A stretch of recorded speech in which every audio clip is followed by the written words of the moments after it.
During this series, we've been talking about how so many factors can influence the expression of our genes. And we've referred to all those factors collectively as the exposome. All the various things in our lives that literally change the way our genes work. They don't change the gene itself. We're born with the gene and it stays that way, but it's not the gene that determines our risk. It's the expression of that gene. It's whether that gene has been activated, has been turned on or turned off, like that dimmer switch, turned up or turned down. So there's many factors that influence our genes. But there are some factors that have a much greater impact than we think they do. Previously, we talked about how our emotions can have such a powerful influence on genes. And today we're going to expand on that. We're going to actually expand on this concept. We know that the whole field of nutrigenomics, which is how what we eat influences our genetic risk, is very powerful. The power of food to alter genetic expression. And we've talked about how many factors, including inflammation, can be dramatically influenced by certain dietary patterns. But today I want to talk about something that influences inflammation that is far more powerful than what we choose to put into our mouth. Far more powerful.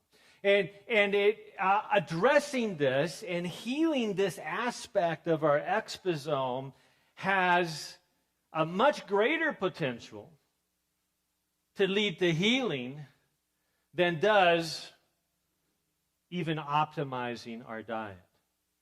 Remember, it's those colors, those pigments in food that when consumed literally change the way our genes work, can calm down inflammation, can dramatically lower cancer risk, heart disease risk, diabetes risk, on and on. But there's something much more powerful than that. A big part of lifestyle medicine is being willing to evaluate things that might make us a little uncomfortable. You know, some people don't like to get their blood drawn, right?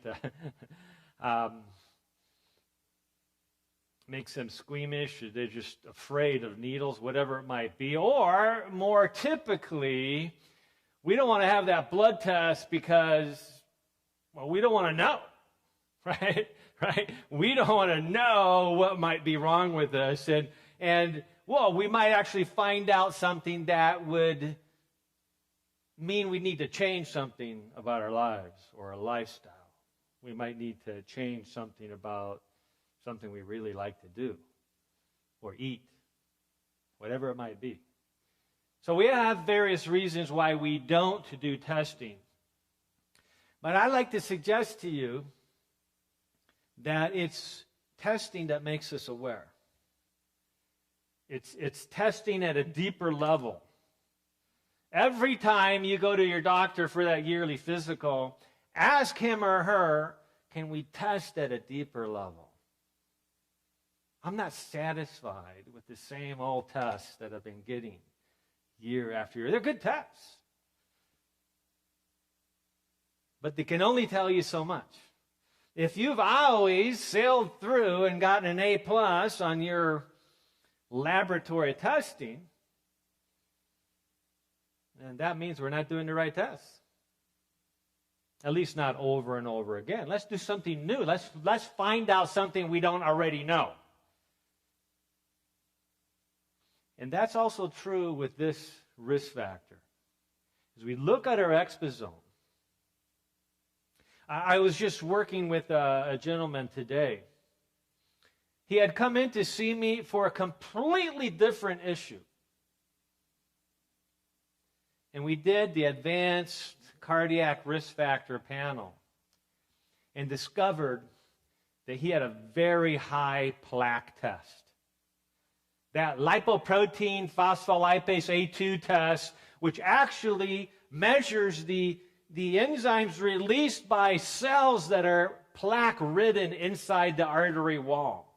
It actually shows us in a blood test that there's active inflammation and plaque building up inside the artery wall. All his cholesterol values were perfect. In fact, the majority of his risk factors were perfect. In the last 4 months, he had even reversed prediabetes. Had worked hard at it, and he had accomplished that goal. But there was a new risk factor that hadn't been measured yet. Probably was much better today than it had been last year. But without realizing it, this relatively young man, he's younger than I am, relatively young man actually had active heart disease. We would have never known it. We would have never guessed it by doing just the traditional risk factors. Serendipitously, as I started putting two and two together and trying to see how this related to an actual neurologic condition that he had originally come to me for, we discovered that circulation problems are a major factor in the progression of this neurologic disease. So I shared with them, says, this is great news. We have just discovered another way to potentially prevent the progression and possibly even help reverse this condition that is so devastating for so many people. Looking at new risk factors can give us a whole new approach to optimizing our health and bringing true joy and health to our bodies, to our minds, and to our soul. So I'm going to ask you this question today. Is this part of your exposome? Put a little smiley face next to it. So take a look at this. Is this part of your experience from time to time? Somebody cuts you off in traffic. What's your natural response to that? Whoa, they must be in more of a hurry than me. I'm just going to back up a little bit. Slow down a little bit. Or are we fuming and upset that somebody would have the gall, the audacity to cut us off? Which aspect of that is part of our exposome? When I first saw this picture, it took me back almost 30 years. When I first started practicing, I had the opportunity to work with the Loma Linda Faculty Medical Group in Sun City, but 3 days a week I was down in San Diego. And I was commuting from Loma Linda, California, all the way down to San Diego. So back then it was about an 85-mile drive. And coming back from San Diego, about 5:30 in the afternoon, it's still a nightmare. I can see the cars backed up. We're just driving into this place today. I can see the cars already backed up on the 15 freeway. But even nearly 30 years ago, when the 15 was still involved in construction, we'd have some long delays. We'd have cars backed up for miles. And every once in a while, a car would pull out of line and try to drive several miles ahead and then cut in. Well, this went on for a while. And then one afternoon, in frustration, I said, they're not cutting in front of me. I can no longer enable this bad behavior to continue. And I remember as this one car was trying to cut in right in front of me, and I just moved my car up so that she couldn't get in there. And I remember kind of glancing to this lady who was driving. And she was looking at me like, "What are you doing?" And you know what I did? I went like, "What are you doing?" And just as I did that, I recognized her.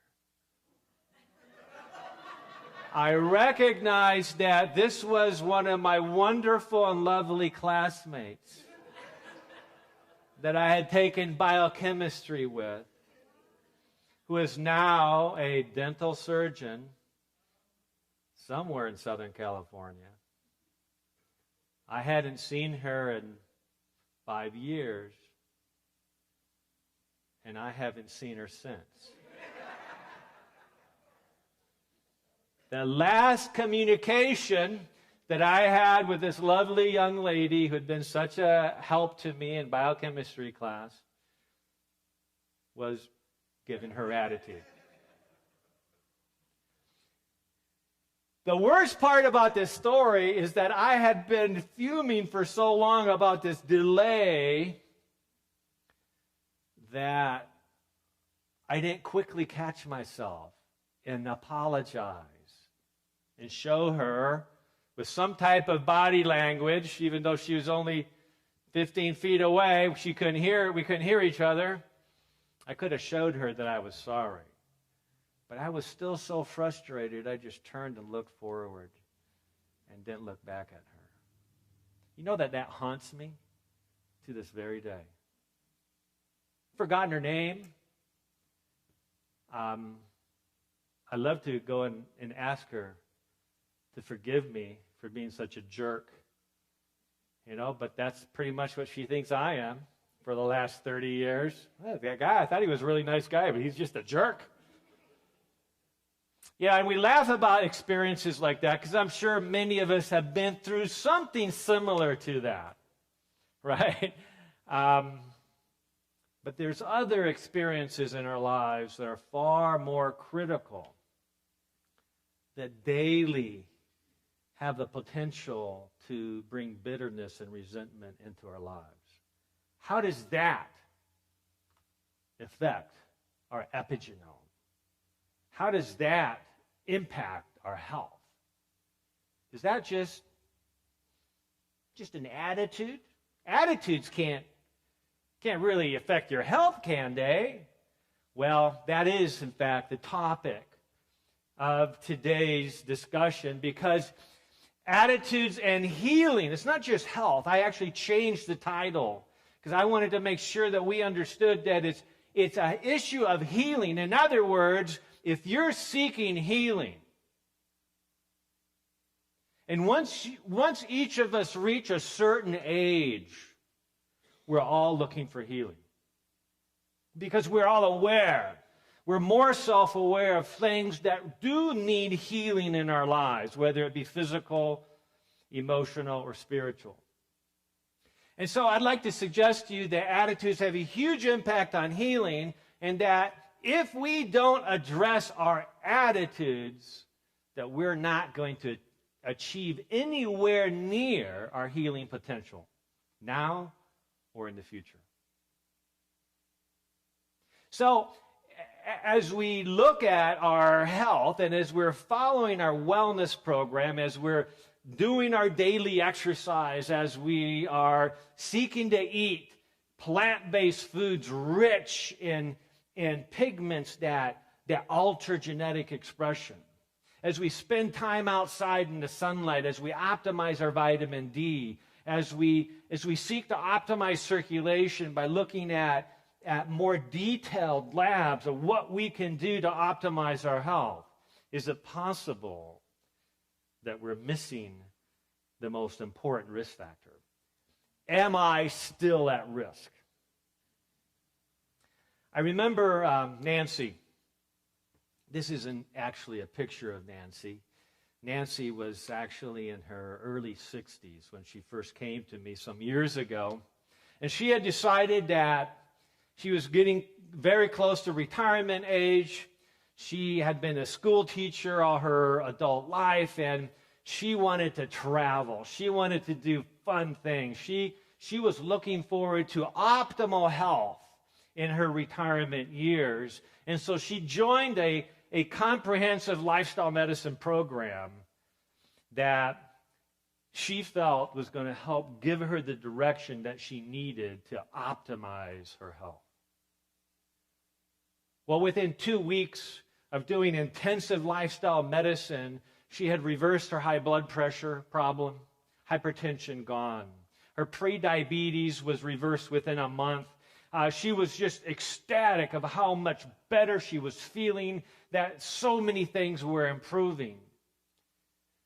See, our program wasn't just a program about getting your cholesterol under control, getting your blood sugars under control, getting your blood pressure under control, optimizing your weight, exercising daily, and optimizing diet. Our program was looking at every factor that has an influence on our health, every aspect of the exposome. About 3 months into our program, out of the 6-month program, I took the time to have everybody in Nancy's class take a survey that was found in this book called Anger Kills by Dr. Redford Williams and his wife, Dr. Virginia Williams. A well-known psychiatrist. Dr. Redford Williams is the director of the Behavioral Medicine Center at University of North Carolina.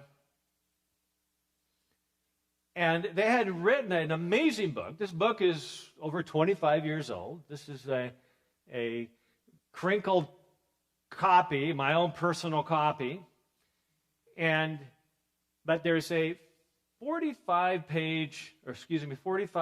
question survey in this book that changed my life when I took it.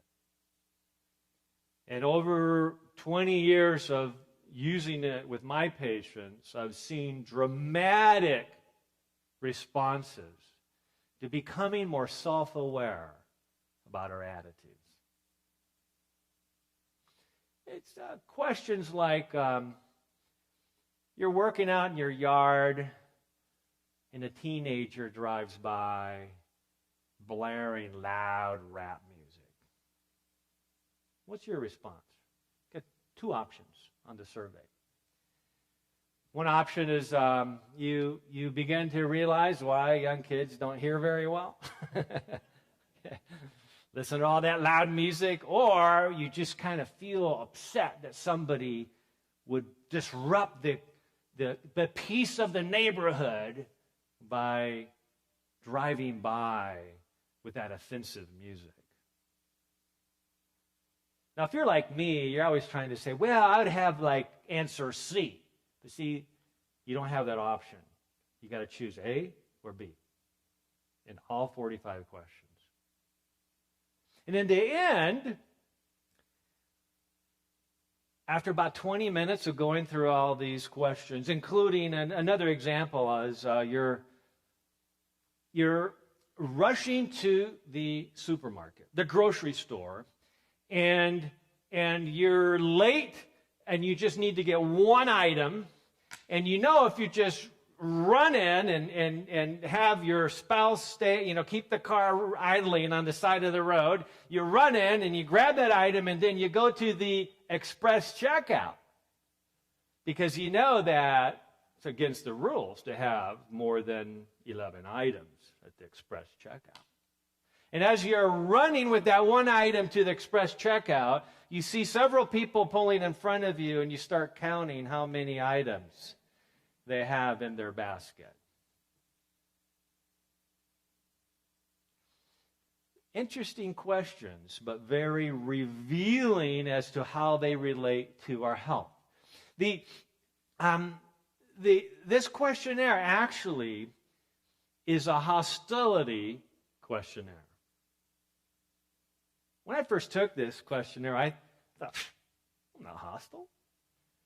You know, my best friends can be the biggest enemies at the school. And when I was in high school, my two best friends hated each other. And I was out, come on, guys, let's get along. You know, I was always viewed as the peacemaker. So I thought I was like the least hostile person around. But you see, hostility is not just acts of aggression, where you're actually physically aggressive with somebody. Shove somebody or have a physical act of aggression. Hostility also includes the emotion of hostility, which is anger. I have many people tell me, says, I can be horribly angry inside, but smiling the entire time. But it doesn't stop there. Hostility also involves what we're thinking, our attitude. And that thought of a mistrusting attitude is referred to as cynicism, which is a form of hostility. Now, it's pretty easy to rationalize being cynical in today's world. Am I right? You look at the political climate, you look at the economical climate, you just look at how things are run around the world. It's pretty easy to become cynical. The challenge that we have, though, is to make sure that that doesn't become part of our daily exposome. Because our attitudes shape us at the genetic level. And we have to learn to become masters of our genes. First and foremost, at the attitude level. We had discussed this questionnaire with Nancy and her whole group, and I just watched them answering the questions. I've become good friends with all of them. It's been 3 months into the program. We've walked together. We've eaten together literally many dozens of times already. We have talked about the most intimate goals and concerns together one-on-one and in group. And so I know them very well. They know me very well. And as I'm watching them filling out, I can start seeing certain people, jaws drop. Breathing starts getting more rapid. And I start seeing them becoming self-aware. They are now realizing that there is more going on that impacts their health than just what they eat or their exercise program or what supplements they take. It's a lot more than that happening.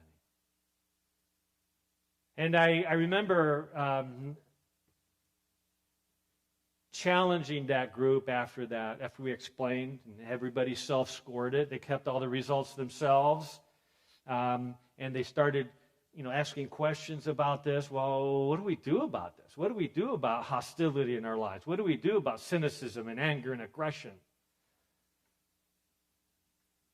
And so I gave them a certain challenge to be thinking about what they specifically can do in the next 24 hours to address this concern. And I remember Nancy came to me afterwards. She had been crying a little bit. She realized that she had failed to do the most important thing for her wellness program. And we'll tell you the rest of the story at the end. But is conflict an ongoing risk factor in your epigenome? In fact, let me say this about Nancy's situation. She said, Dr. WYoungberg, 20 years ago, my very best friend and I bought homes right next to each other. We did everything together. We had decided that we were going to raise our children together.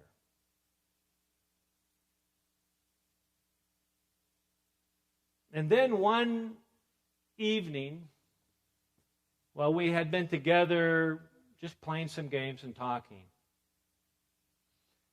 my very best friend said something without thinking about my teenage boy that so offended me that I immediately looked at my very best friend and says, "You get out of my house. I don't ever want to see you again." And my best friend looked at me incredulously and says, "No, I'm sorry, I wasn't thinking." And I said to her, "Get out of my house." I haven't talked to her in 20 years.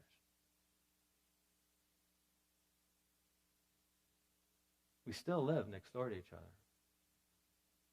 Every time that I go outside for any reason, if I happen to see my past very best friend, I turn away. I don't want to see her. I don't want to deal with her. She does the same. Once in a while, we happen to drive in at the same time, get out of our cars, don't even look at each other. Walk into our homes. Our blinds that face each other are closed. We don't have any reminders.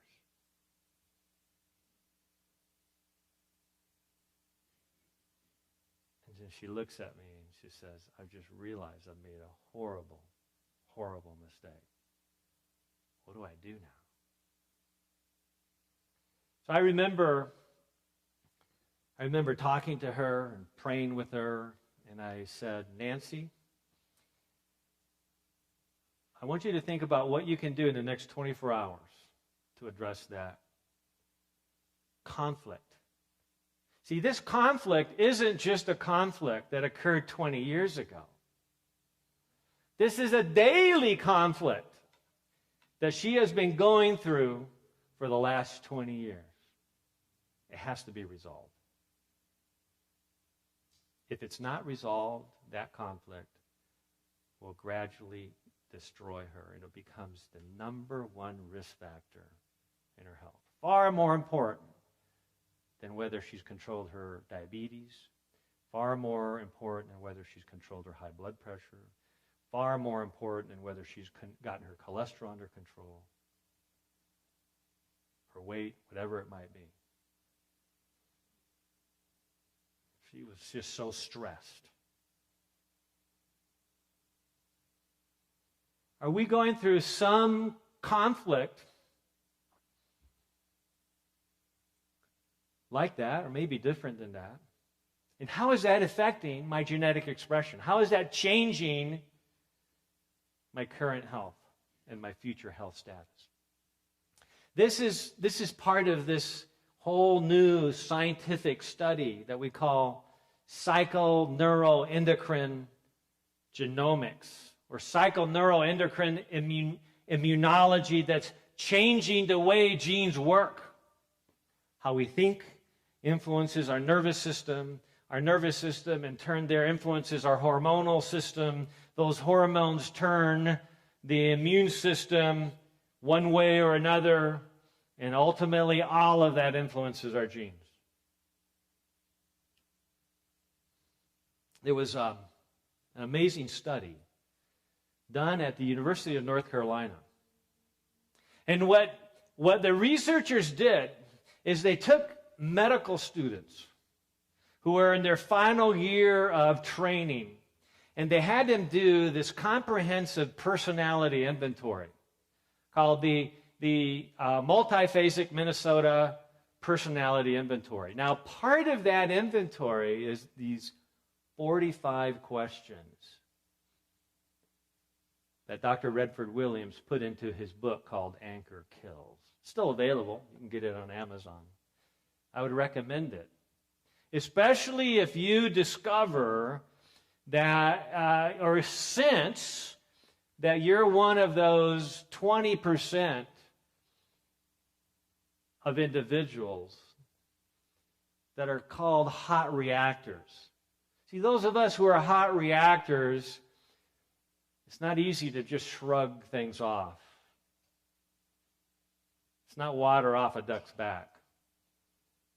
It gets to us. We get offended more easily. We get upset more easily. We hold in resentment and bitterness longer. But like all other risk factors, there's solutions for these. See, we're all different. We all have little bits and pieces of risk factors that we just need to figure out what they are. Doesn't mean we're not as good as somebody else. It just means we're different, and we need to discover what those risk factors are and then deal with them. Be honest with ourselves and be accountable to a process of change that ultimately brings happiness and joy back into our lives and health, vibrant health. Well, these young physician at the age of 25 took this test. What was interesting is that, take a look at the slide here, is that the half of the class that was most hostile, in other words, they scored in the upper half of hostility for their class at the age of 25 were 5 times more likely to develop heart disease by age 50. Did you catch that? We're not talking 20%, 30%, 40%, 70%, 90%. We're talking 500% greater risk of developing heart disease by age 50. And what was interesting is that they were 7 times more likely to have died by age 50 from all causes combined. Risk factors don't show up like this very often. This is a huge risk factor. This is far more important than somebody who has out-of-control diabetes the whole time. This is a huge risk factor. Researchers recently from the Mayo Clinic were looking at the disparity between young men who had had heart attacks versus older gentlemen. You know how they define younger men? Under age 50. So I guess that puts me into the older men category now. So that's not so bad. And what they found is that young men who had, men under 50 who had developed heart disease were actually 3 times more likely to have hostility than men over 50 who also had heart attacks or heart disease. In other words, those of us who have that tendency, that predisposition to be hostile, either in aggressiveness or in emotional anger. We might not look aggressive at all, but it's there. We have that sense of anger and frustration inside. Or more subtly, that attitude, that cynicism, that mistrusting approach to life. Having any of those levels of hostility in our lives dramatically increases our risk of heart disease. Now, so you don't think I'm picking on doctors.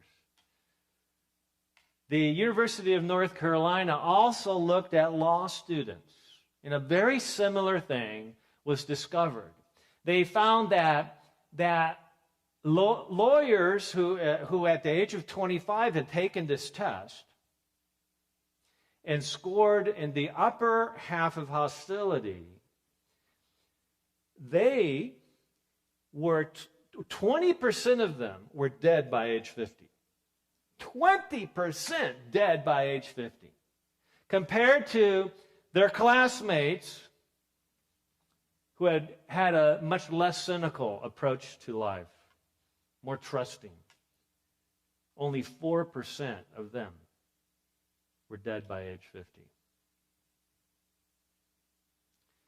Am I still at risk?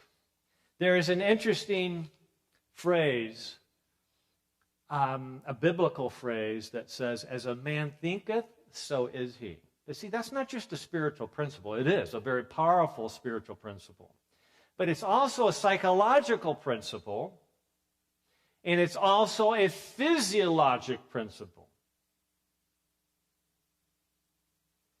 There is a neural protein called a neuropeptide in the human brain that, when cleaved on the left-hand side of that neuropeptide, it actually releases a new chemical that gives us a sense of joy and pleasure. It's where the enkephalins come from, or the endorphins, the second wind, or the runner's high, the endorphin, just that amazing feeling of accomplishment, just feeling good. That is a actual chemical in the brain that can be released from this neuropeptide. But that very same neuropeptide, if cleaved on the opposite side of that molecule, will lead to stress hormones being released that can make people anxious, stressed, and depressed, and sad. So what makes a difference? How can this very same neuropeptide turn into joy and pleasure, or sadness and despondency, stress? I like to suggest to you that it's spirit. And by that I mean attitude. What spirit do we bring to the table, so to speak? What spirit do we bring to conversations? What spirit do we bring to situations where somebody has offended us, when somebody has belittled us, when somebody has said something hurtful to us? What spirit do we bring? Because, you see, spirit is a choice. It's a choice. We have the opportunity to dictate how the body responds to various stimuli. Many of us react. But what we want to learn to do is to respond, allowing the frontal lobe to be in control, being able to reason from cause to effect and recognize that if I choose to respond with a spirit of vengeance, a spirit of bitterness,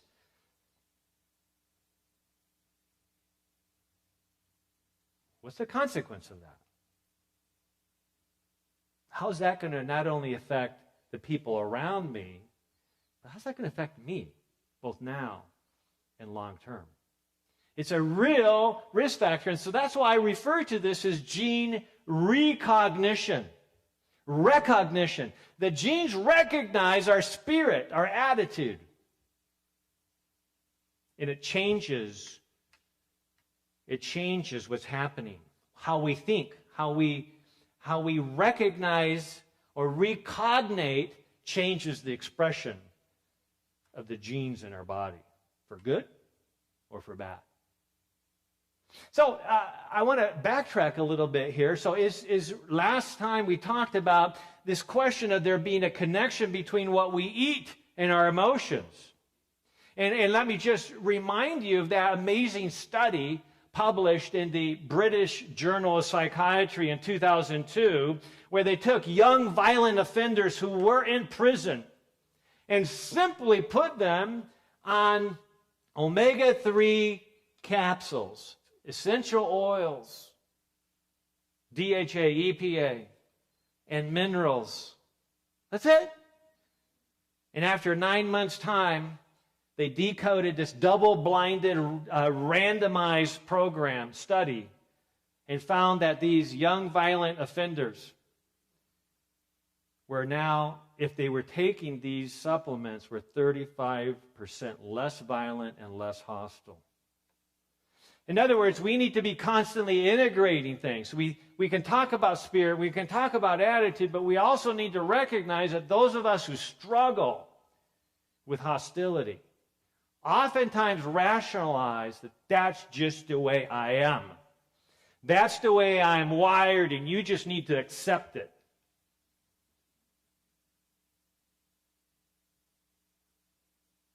Yeah, but that doesn't allow for any effective or beneficial change to occur. Why should we accept something that is hurtful? Why should we accept something that is damaging to us? Why not seek to change that? And there's ways to do that. One of the first things that we can do, if we discover that we have cynicism, anger, aggression in our lives, is to change our diet. Change our diet, it changes the expression of hostility. But it's still a choice. You can be on the very best diet in the world, and if you continue to make poor choices about how you respond, how you use your spirit in different situations, it's still going to negatively affect your health. So there's over 45 well-done studies that show that hostility and physical health are strongly influenced by each other. Hostility is a risk factor for heart disease, premature death, all kinds of problems. See, when we're under any kind of stress, there is much greater risk for increasing the risk of cancer. I can't tell you how many individuals that I see who struggle with this. They find, and this isn't always the case, people can get cancer and they've never been, visibly stressed in their lives, potentially. But all other things being equal, if we go through a period of prolonged stress, it dramatically increases the risk of all disease, whatever we might be at risk of. But I'd like to suggest to you today is that one of the greatest risk factors is having a sense of bitterness or resentment towards something or somebody that happened in our past. And a corollary to that would be is if we can resolve that bitterness, if we can resolve that conflict in our lives, it will release that burden of chemical stress on the body and dramatically increase your potential to optimize your health. You see, we oftentimes think of anger as the acute symptoms. The blood coagulates. That's why we're much more likely to get a heart attack when we're upset, because the blood will tend to coagulate, the platelets stick, the blood pressure goes up, the arteries constrict, and when the arteries constrict, if you have plaque building up inside those arteries, it's just like popping a pimple. That plaque ruptures and forms a clot, and now you have a heart attack or a stroke. All kinds of acute risk factors from anger. But what about that seething feeling of frustration and resentment that's just always there in the background?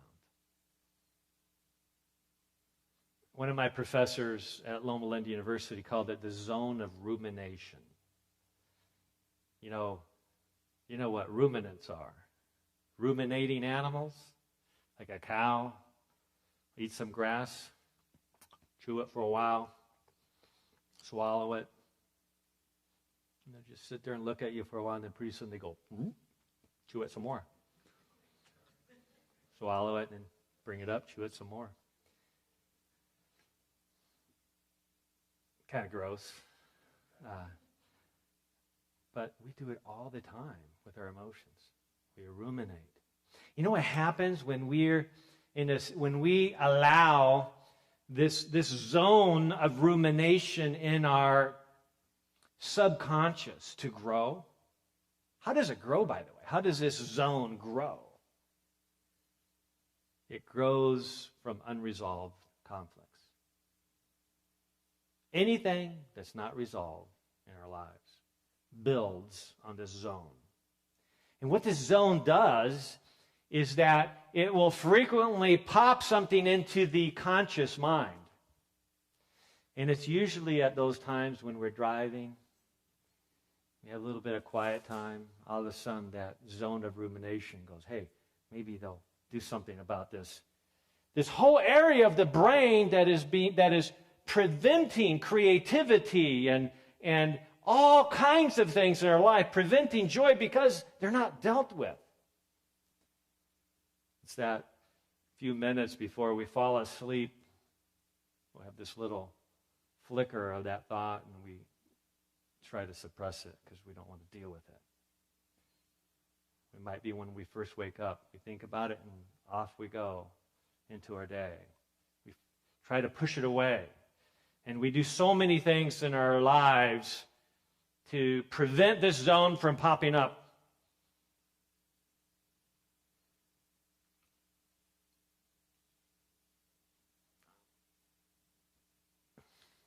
So this zone of rumination in our lives that can impact us in so many ways. I'm thinking of an interesting experience. We've been talking about how stress can affect blood sugars, as it affects so many things. I had a lady in my 12-week diabetes reversal seminar series. She was actually type 1 diabetic. Her goal wasn't to reverse her type 1 diabetes. She just wanted to get a handle of it. She said her blood sugars were frequently in the 400 and 450 range, a very brittle type 1 diabetic. And our goal was to get her blood sugars 2 hours after a meal under 140 and or before meals around 110 or better. She was way off that mark. At very high risk of having kidney failure, blindness, retinal detachment, possible amputations later on in life. She was doing everything possible to control this. So as we went through the 12-week series, her blood sugars improved. She was dealing with the diet and the exercise, walking after meals, taking advantage of the circadian rhythm principles, getting outside in the early morning light. She was getting on the right supplements, taking the right amount of insulin before meals. She was trying to do everything right. And she got to the point where her blood sugars were right there at target all the time. Most of the time, 90% of the time. I remember that she attended one of the last sessions. We talked about the impact of stress on blood sugar. About 3 weeks later, I'm walking through the clinic hallway, and she grabs me and she says, I know you're busy, but you got to listen to this story. I go, okay. And she said, just this past week, I had just checked my blood sugar. It was about 3:30 in the afternoon. My blood sugar was like 107. It had been about 3.5 hours since I ate lunch. Perfect. Blood sugar's great. My daughter then walked in the door, who was in 8th grade, and I could tell immediately that something had gone wrong at school. She was looking down. She wasn't giving me eye contact. She was upset. And I said, honey, what's wrong? She says, oh, Mom, something happened at school today. I don't want to talk about it right now. And the mom said, no, honey, please tell me. Tell me what's wrong. She said, no, Mom, I got a softball game. Can you just take me to the softball game, please? So they're driving to the softball park. And Mom looks at her daughter and says, honey, tell me what's wrong. And daughter, you could tell that she was all stressed. And she said, no, can I just wait till after the softball game? So Mom says, okay, honey. So after the first couple innings, all of a sudden, she remembered a conversation she'd had with another parent, another mother from the middle school.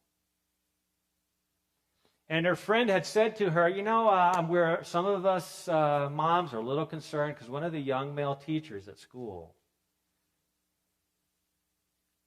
is being a little too friendly with our girls. She chalked it up, but all of a sudden, it had a little bit more meaning. Could it be that something happened between this young male teacher and her daughter?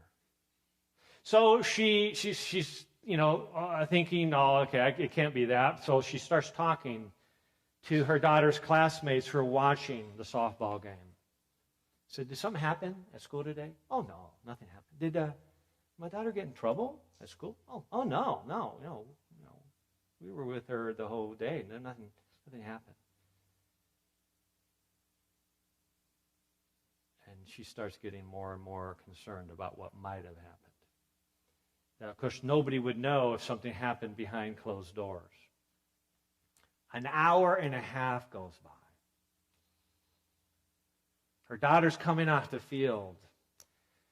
This mom, you can imagine, is beside herself. She says, honey, you've got to tell me. If something had happened to her at school, she would want to deal with it with the other parents right now. He says, honey, you need to tell me what happened. And the daughter looked at her and she says, I knew you were going to get upset. She says, no, I just need to know what happened. Daughter starts breaking down, and the mom's like, you got to tell me right now. She says, I got put on gum club. And mom, like, gum club? Well, what's gum club? I said, I got cut chewing gum.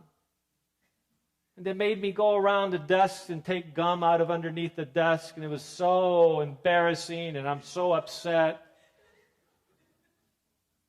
And the mother just kind of lost it. She said, are you kidding me? And she says, I knew you'd be upset. He goes, I'm not upset that you got put on gum club. I'm upset that you let me think something really bad had happened. Then she realizes that she's been under stress for an hour and a half. She drives home, hugs her daughter, says, it's okay. It's fine.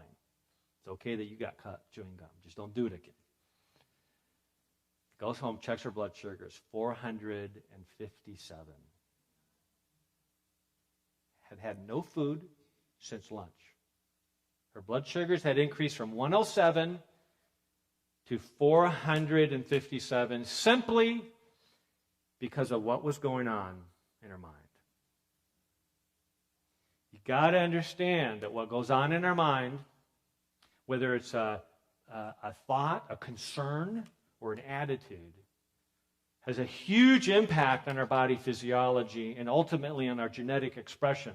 And so one of the principles here that she later discussed with me is making sure that she doesn't let her emotions get the best of her and always respond with a gentle answer. And one of our jobs as parents, even as friends and colleagues, is to model a behavior of gentleness, even when somebody's being inappropriate with us, because it diffuses anger amazingly well. And it allows for healing and bonding to take place at a much higher level. So you see, resentment, or to harbor resentments against someone, is to allow that person you may not even like to live rent-free inside your mind. There's another principle here, though, and that's the principle of investment. This is an interesting principle that I picked up from C.S. Lewis. C.S. Lewis was a very insightful author, and he said that when there's people in your life that you do not like, you just don't like being around them. We all have those people. We can instantly think of who they are. Oh, no. What do I do now? There comes so-and-so. If we invest ourselves in them emotionally, you know what happens? We start to like them. Why? Because we've invested in them. It's a natural, physiologic, emotional, psychological principle that when we say a kind word or when we smile at a person who has offended us in some way or that we don't like for whatever reason, all of a sudden we start liking them. We start appreciating them. We start seeing them possibly how God sees them instead of how we see them. And it changes everything. Remember the principle of investment. We talked about adrenal fatigue last session because adrenal fatigue oftentimes is driven, by many factors in our exposome, but when there is unresolved stress in our lives, it really drives adrenal fatigue. And so it's critical that we examine our lives to see, is there some unresolved emotional issue in our lives that could help us rebuild vitality? By the way, there's an interesting way to test for adrenal fatigue. I mentioned it briefly last session, and that is you can actually test your blood sugars after 300 or 400 calories of carbohydrates and just check it every hour for 4 hours. And if your blood sugars start to drop significantly below 70 at any time, that's a sign of adrenal fatigue, of inadequate adrenal reserve capacity. Which means that our adrenals that are supposed to release enough of that healthy stress hormone to tell the liver to release a little bit of sugar, if that's not happening, the sugars drop, and the sugar should never drop too low. Because when they do, it places our immune system at risk, it increases our risk for cancer, it increases our risk for all kinds of problems because our vitality is missing.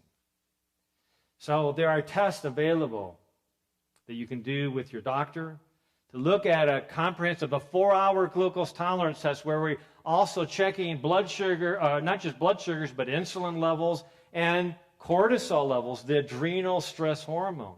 Is it too high? Is it too low? A very valuable test to consider.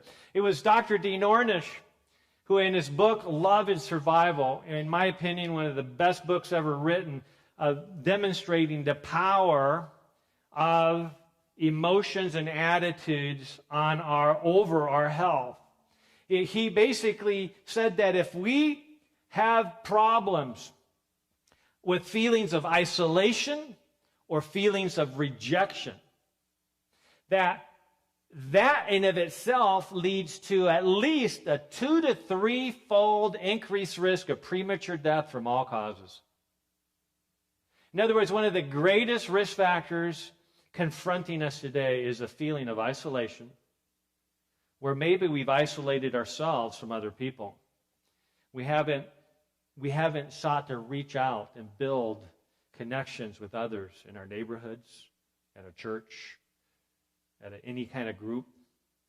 We need to feel like we belong, because otherwise we're going to feel rejected. And that's the number one risk factor. In fact, Dr. Ornish goes on to show from studies that this feeling of isolation or rejection is a more powerful predictor of health and long life than smoking, alcohol use, inactivity, look on the slide, overeating, or all other practices combined. In other words, we may be really good about avoiding, those risk factors that society recognizes as damaging, the smoking, the alcohol use, whatever it might be. We could be good at following all those, but if we're not addressing the attitude of the heart, we're at serious risk. Okay, women who just felt isolated, in one study, had a much higher risk dying of cancer. All kinds of studies showing this. So pain, dysfunction, and guilt builds in our lives due to deficiencies. Remember, there's all kinds of deficiencies, and that's not just mineral and essential oil deficiencies. It's not just vitamin deficiencies. It's not just deficiencies of fiber and colorful whole plant foods. We need to fill our hearts and our minds with the things that change our genetic expression most powerfully. And essentially, that means that we need to fill it with the opposite of hostility. What is the opposite of hostility? When hostility increases, forgiveness decreases. This is, by the way, a scientific textbook. Okay? This is a physiologic study that's being referred to. When hostility increases, forgiveness decreases. When forgiveness increases, hostility and angers automatically decrease. So the overwhelming evidence in the scientific and medical literature is that the answer to the number one risk factor that affects our health is learning to be good at forgiveness. Finding excuses to forgive people. But see, it's very difficult because we can't give what we don't have. If you don't feel like you have forgiveness, it's very difficult to give that to somebody else. There's so many conflicts in our lives, but there's always going to be conflict. The question is how we deal with that. Are we eager to quickly resolve the conflicts in our lives? So conflict basically is natural disagreements that we all have from time to time that, between individuals or groups of different attitudes, beliefs, values, or needs. It was Henry Ford who said, the secret to success is to understand the point of view of others. That can be a challenge. But if we're willing to be open-minded, kind of look at life from somebody else's perspective, immediately we're investing ourselves in them. We begin to like them even though previously we didn't like them at all. We even hated being around them. The principle of investment. I recently read an autobiography, or a biography rather, of H.M.S. Richards Sr. It's one of the most amazing preachers of years ago. And he had gone through some experiences dealing with in religious institutions that made him extremely bitter. A top administrator in his church had actually said some things and created policies that caused his mother, who was a very gifted administrator, to lose her job. And this young man, H.M.S. Richards Sr., as he was going through college, remembered how seethingly upset he was at this church administrator who had caused his mother to lose her job. It had been so unfair. Years later, H.M.S. Richards Sr. realized that this had been part of his zone of rumination, where even though he oftentimes preached on the value of forgiveness, that he had never himself taken the opportunity to forgive this man. You know what he did? He actually had some of his colleagues find out where he was living now, this man who had caused the loss of his mother's job. He was staying in a retirement home. Nobody came to visit him ever. He was in his last year of his life, miserable. And H.M.S. Richards Sr. went to him and to his bedside. He was sitting, actually he was in an auditorium or a gathering place, all by himself. Nobody was talking to him. And he went up to him and introduced himself. And the older gentleman acknowledged that he remembered him and his parents. And Richards went on to explain how upset he had been and how bitter he had been about what had happened. And this older gentleman acknowledged that he understood. He understood why somebody could be so upset. But H.M.S. Richards said to this older man, says, I want you to know that I forgive you because I want to completely wipe the slate clean. I don't want to have any resentment in my life towards anybody. And that act of forgiveness and that acceptance on the part of this older gentleman ended up causing them to be fast friends. And for that last year of this man's life, Mr. Richards was one of the few people that regularly came and visited him, giving this older man a sense of joy and a new understanding of what it means to be forgiven. So we have an opportunity to change the lives of others who may have done us wrong. But by doing so, we dramatically change our own. So we're not responsible for how others respond to our desire to bring resolution to conflict. We can't control that. All we can do is act on a desire to bring resolution and do our best at that. So HMS Richards Sr., he frequently says, you'll never do any great work without having to fight against the arguments of good men. In any organization, you're always going to be, there are going to be times when you confront people that are good people, but they just have a different perspective in life than you do. They have different goals, different ideas that will conflict with yours. How do we deal with that? How we deal with that determines our current and our future health. So this is really a critical concept. So as Seneca pointed out, it is part of the cure to wish to be cured. Do I want to get healthier? Am I willing to humble myself and to go to people to resolve these seemingly unresolvable challenges? It was the Apostle Paul who said, don't conform any longer to the pattern of this world. What's the pattern of this world when it comes to forgiveness? Forget about it, right? Some of the most popular TV shows are all about vengeance, getting even, right?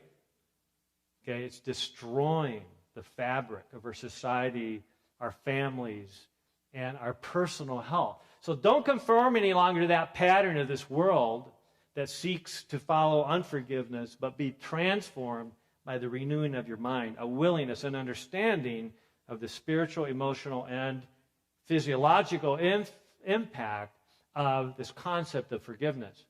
One of my favorite prophecies, if you will, by Isaiah, he said, you shall be called the repairer of the breach, the restorer of the paths to dwell in. It's actually a prophecy about the rebuilding of the temple in Jerusalem after the Jewish exile. But actually it's far more than that. This is actually, in my opinion, a promise that we, each of us, you and I, have the opportunity to be a repair of the breach, the gaps. See, with blood testing, with laboratory testing, we can figure out what the gaps are. We can figure out where our weaknesses are. And then we have choices of how to fill in those gaps, to restore the past to dwell in, restore the metabolic and the genetic pathways that influence our health. And it all comes from being willing to humble ourselves and to do what's right. So, this is how I define forgiveness. It is the only prescription, the only elixir, the only medicine in the entire universe, the only potion that is powerful enough to unlock the chemical bonds of hostility, resentment, and bitterness.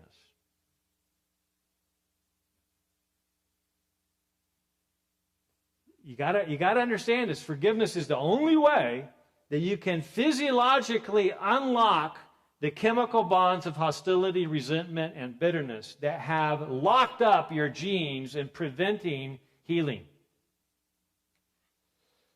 So let's get back to the story of Nancy as we finish up today. So Nancy's looking at me and saying, what am I going to do? It's been 20 years. I haven't spoken to my neighbor in 20 years. I can't just go up to her and say, oh, I'm sorry. Really? It might be just that easy, Nancy. I just, you can imagine the conflict in her heart, and she said, I'm just going to feel like such a fool. And that's just it. If we want to be healthy, we have to be willing to feel like a fool. I'm serious. Because that's exactly what we're going to feel like, at least for a while. Because we just, so many things can go wrong. What if they laugh at us? What if they hang up the phone? What if they turn away and walk away? Well, what do I do if that happens? All you got to do is try, Nancy. So I challenged her. What are you going to do in the next 24 hours? Prayed with her. She goes home. About 20 minutes later, she gets a knock at the door. It's her walking partner, another neighbor lady, who had helped her with her wellness program, because anybody that's on a good wellness program knows that you need to have somebody to help you be accountable, right? So she had immediately at the beginning of her 6-month program found another neighbor lady that she could go on walks several times a day with. And so she quickly got her shoes on. She wasn't planning on walking because she was so distressed. But when your walking partner shows up, you end up doing things that you wouldn't do just for yourself, right? That's the beauty of having a walking partner or an exercise partner. And so she couldn't help but just unburdening her heart to her walking partner, who just listened. Didn't say anything. She just listened. And at the end of the walk, Nancy says, thank you so much for just listening. I just don't know what I'm going to do. Went home, had a restless night. How am I going to bring this up to my past very best friend? Next morning, she has a knock on the door. She goes to the door. There's her walking partner, but right behind her is her past very best friend, looking at her for the first time in 10 years. Nancy becomes overwhelmed with emotion, and she takes those 3 steps down to the driveway. And as she starts walking towards her past friend takes 2 steps towards her, and they just embrace. And Nancy says, I'm so sorry for being so foolish, for being unwilling to ask for forgiveness. And what did her friend say? She says, no, Nancy, I'm sorry. I should have asked for forgiveness. And they embraced and they cried together. And then they went for a walk together. And now they're very best friends again. 20 years, not just wasted, but 20 years of horrible stress because of an unwillingness to recognize that horrible physiological risk factor of unforgiveness. We have an opportunity tonight to take advantage of this new awareness, this new self-awareness. And so my challenge to you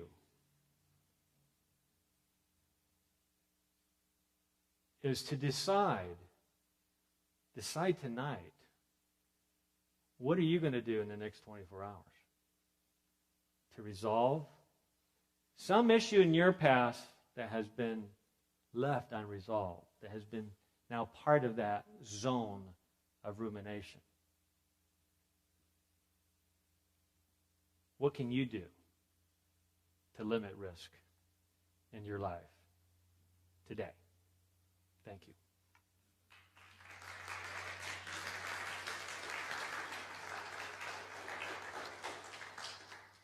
Thank you, Dr. Youngberg, for that powerful presentation. We invite those here on site at the Fallbrook Seventh Adventist Church, if you have a question for Dr. Youngberg, to come forward over here to this blue taped line, and you can line up and ask questions. And in the meantime, we have a few questions from some of our online viewers. Dr. Youngberg will start out with a question from Jackie. She says, your dietary recommendations are clearly plant-based. With the current paleo craze, I've been reading more and more about the importance of good quality meats, including organ meats. There seems to be a lot of documentation and studies cited in the work of Sally Fallon from Nourishing Traditions, as well as the Weston Price Foundation. What do you think of their perspective? Okay. Yeah, a lot of people kind of jumping on the bandwagon of paleo.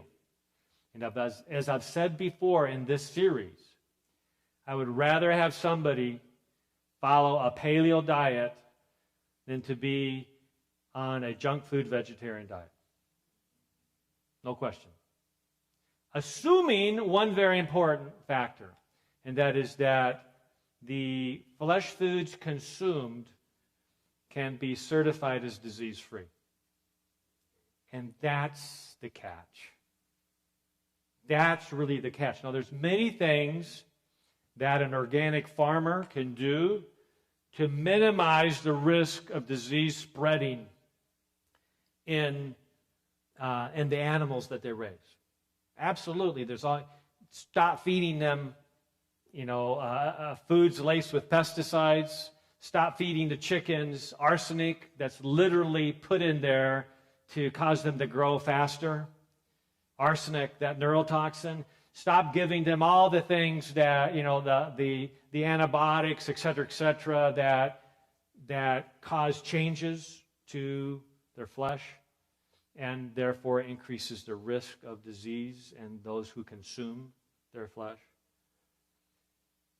I guess the real question is how can we certify that we're avoiding cancer and infectious organisms? I personally think that cancer and infections, that's why, by the way, that non-organic meats or animals that are raised for slaughter are just pumps full of antibiotics, because there's a problem with infections. A part of it is because how they're raised, they're in confined spaces and so forth. Clearly an animal raised outdoors in fresh air, eating food that was designed to be consumed by those animals rather than, ground up other animal parts. But infectious organisms and cancer is still a major problem today. And I believe all flesh foods. So that's why I choose not to go paleo. However, like I said, I'd rather work with somebody who's interested in their health, who follows a paleo tradition, where they're eliminating all those unhealthy, refined foods and junk foods, consuming lots of plant-based foods, because they do, and then using moderate amounts of organic meats. Obviously, that's far better than eating the regular meats. So that each person has to decide for themselves what makes the most sense to them. I personally feel that the very best diet for most people is going to be a diet that's primarily plant-based and that limits exposure to animal products because primarily of the level of disease in the world today and toxicities in the world today. Even those of us who eat healthy and are exposed to fresh air, we still are exposed to lots of toxins because it's everywhere. It's in the air. It's in the ocean. And so I want to minimize my exposure to that. Excellent. Thank you. And also for our online viewers, we encourage you that if you have any questions, that you can email dryoungberginfo@gmail.com. Is that correct? That's right. And That's right. here's a couple questions from Tacey. We're not going to read all of them, but one in particular. She says, I believe it'd be prudent to test her children for the MTHFR, and is it possible to get lab orders from you on this and assessment of the results? How would someone go about doing that? Okay, well, The MTHFR is the methyl tetrahydrofolate reductase gene mutation test. And I think it's a valuable test for everybody to do. I think the easiest way to have that done is to just go to one of the gene assessment tests that are available. I personally like the 23andMe. It's a saliva kit that you just go online to 23andme.com, order it for $99, provide a saliva sample, register that kit, and then mail it back to them. And in about 2 to 3 weeks, you get a data file from 23andMe that can then be used by other sources to develop a printout about your genetic mutations. Sounds kind of scary, doesn't it? But the reality is that we're all mutants, and our goal is to find out where we have the mutations. I think it's a very valuable test, because when we find where a mutation is, then we actually can learn how to biochemically bypass that mutation with the proper nutrition. Isn't that exciting? You can actually bypass a gene mutation many times by giving it the right nutrition, so that that metabolic pathway influenced by that gene is now working much more fluidly, therefore lowering your risk. So yeah, I think everybody should have that, just to be aware. A lot of people are negative on that mutation, and if we're positive, especially with the double copies of the mutation, then there's specific things that we can do. In fact, on the dryoungberg.com website, there's a specific, under the lab section, there's a specific discussion about how to deal with that mutation, the nutritional protocol-wise. Excellent. And we want to encourage Tacey for some of these other questions to perhaps go to your website and contact you for those. Another question, you mentioned a number of solutions to those that struggle with hostility, diet, forgiveness, etc. Someone who is struggling with stress or just stressed out. I mean, we're all busy. We all have a million things going on. How do we deal with stress in our life? Okay. Well, take a deep breath. We all have various types and levels of stress. And I think that the first step is to be conscious of the 24-hour day and carve out. You're familiar with this principle of carve-outs? You carve out a certain amount of time every day that is designed to help you get sanity back into your life. Because if you're constantly focusing on your work objectives or even your family objectives or school objectives, whatever it might be, what happens is that you get left out and sanity gets left out, and there's no more borders in your life. There's no more margins in your life. So you have to develop borders, you have to develop margins, and I would actually go to the section in the dryoungberg.com website that talks about how to set limits. We did that early on in our program, session 1 and 2 and 3. How do we set limits in our lives? To be effective in any aspect of our lives, we have to be good at setting limits. If we don't set limits when it comes to our health and our 24-hour day, we're not going to be healthy. So that'd be the first step, is to be true to that and follow our plan. Don't follow our thirst. Don't follow what we feel like doing. We follow our plan. And if we can do that, we'll be successful. Wonderful. Thank you. Appreciate that. That's actually all of our questions from our online viewers. And perhaps there's some here, but thank you, Dr. Youngberg, so much. Thank you, and good night.